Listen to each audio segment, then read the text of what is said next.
ban sama problème toujours mooy affaire rassemblement puisque bi ma demee bureau pèlerinage dama fa gis ay groupe yu baree bare léegi groupe yooyu ñu bëgg a nekk ay groupe ba pare ñu am baat mënul nekk dañu war a nekk benn àndandoo nekk benn di dóor ci table ji di imposer directeur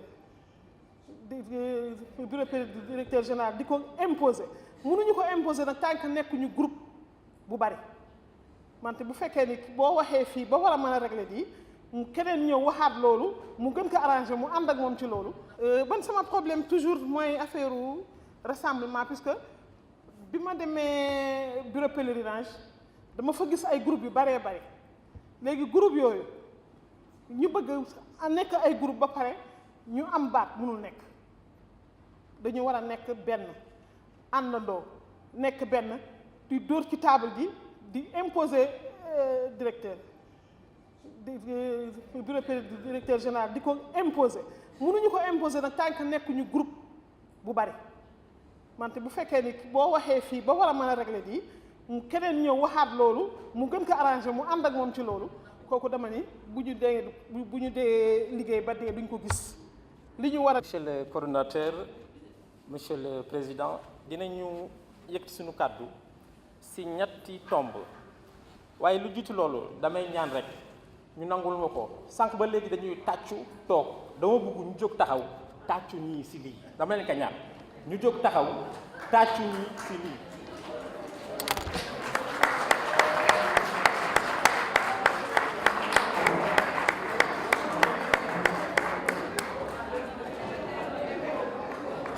jërë ngeen jëf si lii laa bëggoon njëkke sama wax waaye Fall dafa laal i tomb yu bare yoo xamante ni dañu sensible te fokk ñu def si nànk mu tekki lan mu tekki ni jërëjëf Alpha Diop laa tudd GIE Makka ñu bootu si Tanahim bu Adja Anna Tall Gueye maa ngi koy nuyuwaale au passage bismillah Seydi Fall dafa laal i tomb yu bare yu sensible te sànq dafa am ñu doon wax naan objectif bi benn la te tamit duñu ay noon ay jullit lañu ñu bàyyi xel ci loolu ci kaw loolu ma doon proposer rek suñ leen mënee démarché wat ñu def ko i kilifaa ngi fi i boroom xam-xam ñi ngi fi i nitu diine ñoo fi nekk nañ leen seetiwaat ngir gën a baaxal suñu demaatee seeti leen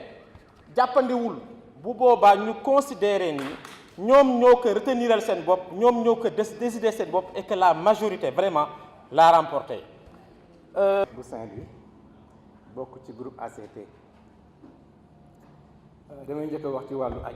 ci évaluation parce que dama xool intitulé kii bi on a mis comité d'initiative pour l'évaluation je crois que loolu tamit war nañ ci bàyyi wax xel parce que évaluation lañ doon wax mais it am na beneen point bu ñuy wax boo xam ne ci wàllu comité d'initiative pour d'autres comment dirais-je charges ou bien d'autres missions je crois que loolu war nañ ci gën a ràññeetle ba nga xam ni jéggi na woon affaire évaluation kon loolu du ñàkk ñun ñu nekk ndaw sant leen ci loolu mais rek comme journée la boo xam ne évaluation li ngeen jot a wax ci rapport bi wax dëgg yàlla duñ ci indi répétition mais ñu bëggoon a tuuti rek poser ay axes de réflexion bi ci jiitu mooy d'abord fiche d'identification du pèlerin bi parce que jàpp nañ ni au fait benn document la boo xam ne à chaque fois dañ koy copier rek mu ñëw il faut que ñu teg ko xool lan lañ ci indi comme ay contribution teg ko ci kanamu ñi nga xam ne ñoom lañ dénk suñu liggéey beneen fiche bi mu doon fiche encadreur parce que damay jàpp ne bu Arabie Saoudite commencé dem ba ñi fi nekk ñëpp kenn ku ciy delluwaat mu jàpp ne pèlerin buy dellu nga statut moo leerul ñu xool léegi tamit même bu fekkee ne fiche d'identification dañ ci war a identifier ki nga xam ne moom opérateur privé aj la ñu xool kooku nan la ñuy def ba même bu fekkee ne état en fait subvention nuñ ko parce que am na opérateur économique yoo xam ne état ngi leen di protéger ba ñuy am kayit yoo xam ne dañuy dem indi conteneur ñëw alors que fii ay duyuf rahman lañu ay ganu yàlla lañu yoo xam ne mënuñoo dem ci consulat bi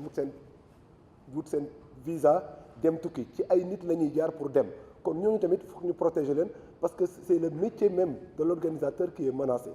di fàttali par ricochet ci foofu enjeu yi professeur bi daf ko wax Arabie Saoudite actuellement il y a 16 pays au monde yoo xam ne képp ku bëgg a dem aj Makka peut-être dëkk yooyu dañu développé da ngay dem directement wut sa visa dem loolu qu'est-ce que cela veut dire ñoom am nañu benn vision 2030 la jëm ki ñu ko dénk sët la fas yéene yor réew ma jàpp ne ci ay conditions la koy yore yoo xam ne li ko américains yi tracé comme ci loo xam ne moom moo ko indil résultat focus la da ciy dem kon ñun aussi il faut que ñu am ci biir comité d'initiative bi ñoo xam ne dinañ réfléchir ci horizon 2020 ñaata sénégalais ñoo war a nekk ci encadreur yi pour dem Mali dans la sous-région boo ko xoolee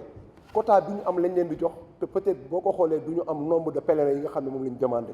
te ñun peut-être delloo nañ suñu 2000 ils ont 13 000 pèlerins ils ont réalisé 9 000 pèlerins. parce que ay acteurs ngeen aj bi privé bi ay milliards lay générer disons ñu jël benn package bu 2 600 000 multiplié ko par 9 500 ça fait presque 27 milliards 27 milliards 27 milliards c'est quelque chose c'est beaucoup d'argent mais loolu nga yor loolu ñu lay fayloo 2000 rials ah war nañ ko mën a xoolaat de man li ma leen wax dama ko dund parce que dama ko dund dañu wax jox leen ñu 2 personnes ñu dugal leen ci système bi ci portail yu umra bi ñooñu duñu fay nombre de d'aller-retour yi ñuy def parce que umra bi avant aj bi umra bi amoon na taxe 2000 rials yooyu. sama mag bi nga xam ne moom moo ma yar Mansour Mbaye di jégalu kàddu yi may teg seen i kaw kàddu ñu fàttalante rek am na mbokk mu fi wax léegi ne aj bi dafa saful islam am na loo xam ne dañ ko cee war a seet comme li may faral di wax rek man maa ngi jóge Thiès te lii moo ma yëkkati lii moo ma tax a ñëw xëy na yoonu Touba bi moo xawoon xat tuuti rek looloo waraloon retard bi tuuti waaye am na ko fi wax léegi ne aj bi dafa war a saf l'islam ñun dañu faral di waxtaane foofu ne lii dañoo war a xam ne ponk l'islam la diine la boo xamante ne bi yàlla ñu ko sant dañ cee war a ne da nga war a njëkk a jiital yàlla d'abord boo jiitalee yàlla nag leneen lu la ci dab nga xam ne lii bénéfice bu la ci dab la kat dala cee dab waaye yàlla rek nga ci seenu woon. xam ni moom la aj bi di dund ñun ñëpp a ko xam bu yàlla defee jàmm déwén dinañ toogaat waxaat même problème lan moo tax benn problème la ñu am mooy dañoo ñàkk fit bu fi délégué toogoon tey ku jël parole da nga naan waaw ñu ngi lay gërëm liggéey bi rafet na alors que du dëgg ñu baal ma ndax problème yi nga xam ne posé nañ ko ren ci aj bi teg ko ci kaw voyagistes yi ndax am na benn bu changé déedéet amut benn concession boo xam ne délégation nangu na koo defal privé yi dañ ñuy imposer lii c'est pas normal suñu biir lañ koy waxee mais bu ñu toogee ak moom kenn du wax c'est pas normal waaye dañuy obligé appliquer ko donte noonu la ñu gis ni noonu la ñuy doxee loolu la ñuy continuer di ñu tegaat lu ñu teg ñu nangu ko wax dëgg waruñu cee kaas ñaata agence ñoo fi nekkoon di liggéey ci aj bi xëy ñu nangu seen agrément ñaata agence ñoo fi nekkoon di liggéey ci aj bi xëy ñu wàññi seen quota ñu ngi fi suñuy mbokk lañu waaye amuñu ku leen kaasal ku ci nekk mi ngi xalaat ni bu ma waxee kat ñu nangu sama quota donte ñu ngi xalaatee noonu problème du mën a réglé wu ñu baal ma problème du mën a réglé wu il faut que ka nga xam ni moo nekk suñu kanam di décider pour ñun xam ni ñun tamit am nañu kàddu wax ñu ne ko duñ ko def parce que mine de rien on pèse 9500 pèlerins on pèse 9500 pèlerins ñun ñi nga xam ne ñooy peser 9500 pèlerins ñun ñooy nangu ka nga xam ni moom 1000 pèlerins lay peser di ñu tenir en bride di ñu guider nii ngeen di jaar te alors que yaakaar naa ni ñun suñu bopp même bu dee agence de compagnie aérienne waroon nañ ko mën a négocier pour tous les voyagistes privés dafay gën a yomb ci ñun